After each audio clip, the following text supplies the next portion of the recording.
Bonjour, bienvenue sur cette vidéo consacrée à la rupture du contrat de travail à durée déterminée.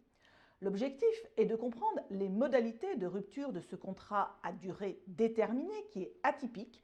Ainsi, le Code du travail distingue les modes de rupture selon le type de contrat. Ce ne sont donc pas les mêmes règles que pour le CDI. Après une introduction, nous envisagerons donc les deux cas possibles de rupture du CDD, soit le cas normal à l'arrivée du terme, soit les hypothèses de rupture anticipée. Pour commencer, la rupture à l'arrivée du terme. Le Code du travail prévoit que le CDD prend fin au terme échu. Ainsi, le contrat va prendre fin à l'arrivée du terme, selon qu'il s'agit d'un terme précis à l'expiration du délai ou selon qu'il s'agit d'un terme imprécis lorsque l'événement est arrivé, par exemple le retour du salarié absent. La question s'est alors posée de savoir que se passe-t-il lorsque le salarié, à l'arrivée du terme, poursuit le travail.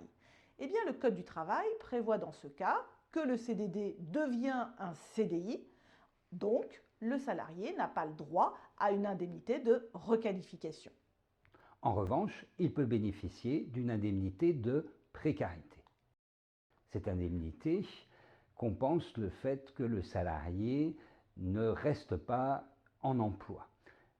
L'indemnité de précarité représente 10% de l'ensemble de la rémunération brute qui aura été versée au salarié pendant tout le contrat.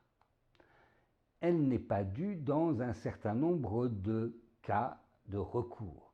C'est le cas des contrats saisonniers, des contrats dits d'usage, des contrats aidés, comme par exemple le contrat de professionnalisation, mais également dans deux situations particulières, les jeunes, par exemple des étudiants qui travaillent pendant les vacances, ou lorsqu'on a proposé aux salariés de poursuivre en contrat à durée indéterminée.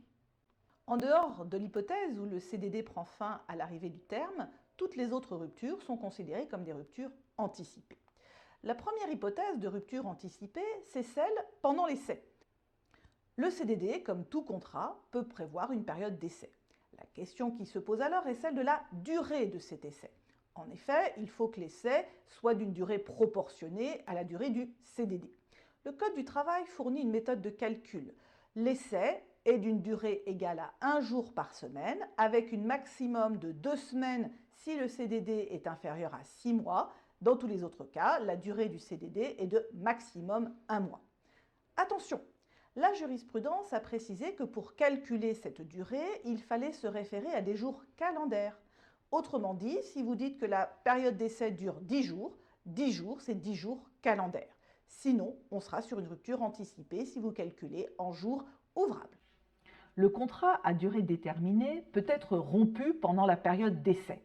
Pendant l'essai, la rupture est en principe libre. Cela signifie que ni l'employeur ni le salarié n'ont l'obligation de motiver. Il suffit d'informer de la volonté de rompre la période d'essai. Il n'y a pas de procédure particulière à respecter. Néanmoins, le législateur a depuis introduit des exigences sur le respect d'un délai de prévenance. L'employeur ou le salarié doit informer de la volonté de rompre pendant ce délai de prévenance. Ce sont là les règles générales sur la période d'essai qui s'appliquent. Après la période d'essai, le contrat à durée déterminée peut être rompu dans certaines situations avant son terme. Voyons dans quel cas. Tout d'abord, le salarié peut vouloir quitter son contrat à durée déterminée pour occuper un emploi à durée indéterminée. Cette rupture anticipée se fait en respectant un préavis avant la rupture et bien évidemment le salarié ne bénéficiera pas en ce cas d'une indemnité de précarité. Autre situation, c'est celle du CDD à objet défini. En effet, pour un motif réel et sérieux, le salarié ou l'employeur peut mettre un terme à ce CDD à objet défini à 18 mois ou à la date anniversaire de conclusion du contrat. 4 cas de rupture anticipée classiques peuvent survenir. Tout d'abord, l'accord des parties, le salarié et l'employeur, peuvent s'entendre pour mettre un terme à la relation salariale. Deuxième situation, la survenue d'un cas de force majeure. Enfin, il peut y avoir une faute grave, qu'elle soit du salarié ou de l'employeur. Et pour terminer, il y a la situation particulière de l'inaptitude professionnelle du salarié en CDD. Voyons ces deux derniers cas, et plus précisément celui de la faute grave pour commencer. Lorsqu'il s'agit d'une faute grave qui est imputable au salarié, il faut bien rappeler que la procédure disciplinaire doit être respectée avant la rupture du contrat à durée déterminée. Lorsque c'est l'employeur qui commet une faute grave, par exemple ne pas payer le salarié, c'est une rupture assez tôt et ça n'est pas qualifié de prise d'acte comme l'a récemment précisé la jurisprudence. Ensuite, voyons les cas d'inaptitude du salarié sous CDD. Celle-ci peut être déclarée après la survenue d'un accident du travail ou d'une maladie professionnelle, AT-MP, ou dans d'autres situations.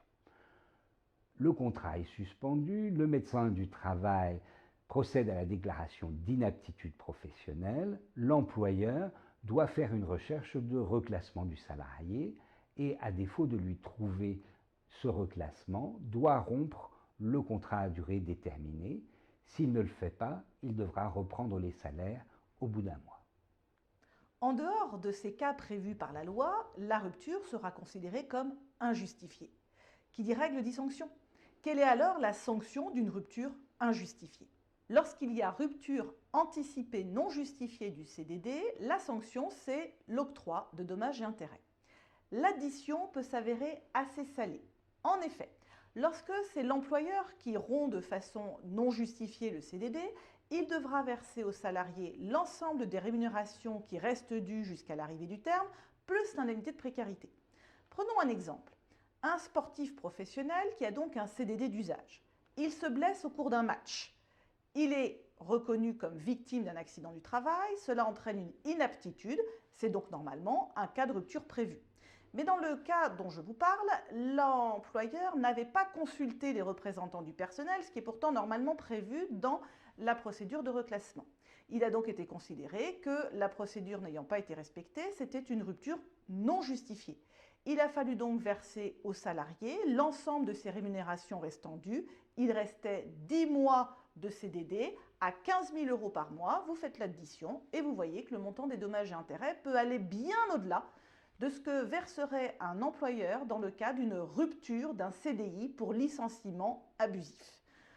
Pour le salarié, si c'est lui qui rompt le CDD de façon injustifiée, il devra verser des dommages et intérêts uniquement en fonction du préjudice subi. Sur ce point, le contentieux est beaucoup moins important. Que faut-il retenir en synthèse sur la rupture du CDD? Le CDD obéit à des règles spécifiques sur la rupture. En effet, deux hypothèses sont à envisager. La rupture normale à l'arrivée du terme. Le contrat prend fin de façon automatique et dans certains cas, le salarié percevra une indemnité de précarité. Dans les autres cas, il s'agit d'une rupture anticipée. Elle peut avoir lieu pendant la période d'essai ou avant son terme pour des cas limitativement énumérés. Si ces règles ne sont pas respectées, le salarié ou l'employeur devra verser des dommages et intérêts. Merci de votre attention.